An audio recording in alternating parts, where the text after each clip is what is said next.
ஒரு கிராமத்தில் ஒரு சிறிய கொசு வாழ்ந்தது. அது எப்போதும் மற்ற உயிர்களை தொந்தரவு செய்து ரத்தம் குடிப்பதிலேயே மகிழ்ச்சியடைந்தது. நான் சின்னதுதான், ஆனால் எல்லோரையும் எரிச்சலடைய வைக்க முடியும் என்று பெருமை கொண்டது. ஒரு நாள் அந்த கொசு ஒரு மனிதனை கடிக்க முயன்றது. ஆனால் அந்த மனிதன் மிகவும் சுத்தமாக இருந்தான். வீட்டைச் சுற்றி தண்ணீர் தேக்கம் விடவில்லை.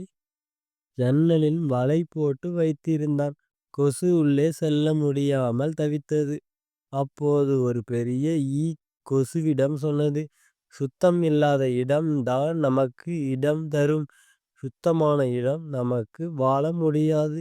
அந்த வார்த்தைகள் கொசுவுக்கு புரிந்தது.